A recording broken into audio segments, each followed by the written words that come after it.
The purpose of this video is to go over the instantaneous velocity at a point. So first thing I want to look at is the book, and we're looking at the instantaneous velocity. And we don't have the calculus yet to deal with it, so we end up doing algebra, and this is probably hard to read, but you have access to the book. And what we want to focus on is instantaneous velocity at this point is the slope of the secant line as the secant line gets closer and closer to the point we want, right? So here you can see if we zoom in on this. I apologize, my computer is not wanting to zoom. Wait, here we go. We have to click something different. Okay, so we look at this question, or if we look at this, what we're doing is the slope of the secant line. If I let t get closer and closer to 1, then I'm going to get closer and closer to the actual tangent line. So just like on my math lab homework, 2.1, number 4, we're looking at this function, and we're looking at the average velocity between 0 and 1, 0 and 0.5, 0 and 0.1, 0 and 0.001, and so forth, and we're hoping we see a trend here and we get the answer.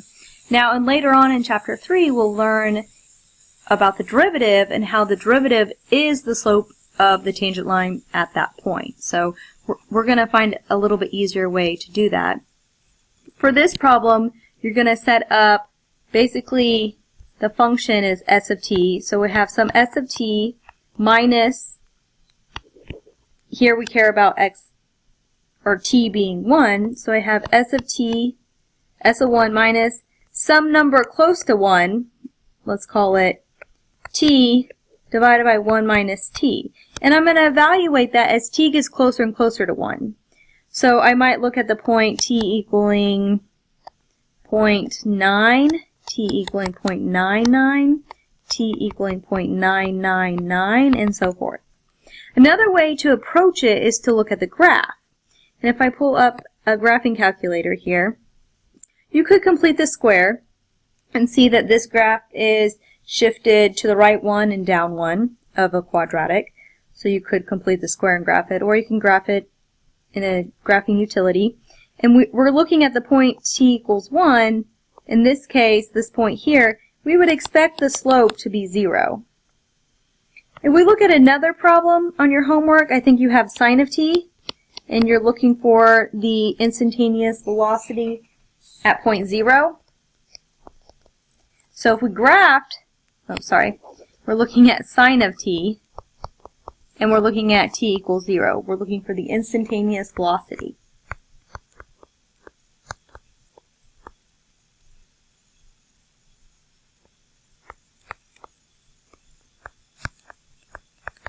So an important thing here with this function,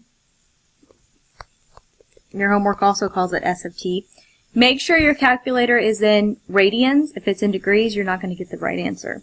But you're going to do the same thing, except now your point t equals 0. And if you graph sine, right, we'd have something like this.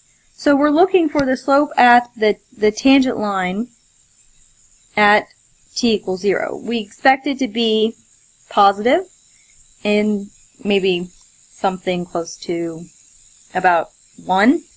And if you look in here, what you're going to do is you're going to maybe making a chart would help. Maybe say 0 to 1, and then say 0 to 0.1, 0 to 0.01, and so forth. And so you'd have sine of 0 minus sine of 1 over 0 minus 1, sine of 0 minus sine of 0.1 over 0 minus 1, 0 minus 0.1, and so forth, right? And you're going to see what that tends to. So hopefully this kind of answered your question.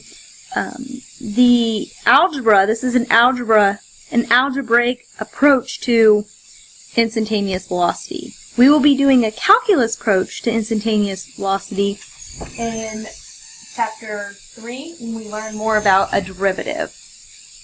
And it will be quite a bit faster to calculate that. If you have any other questions, please let me know.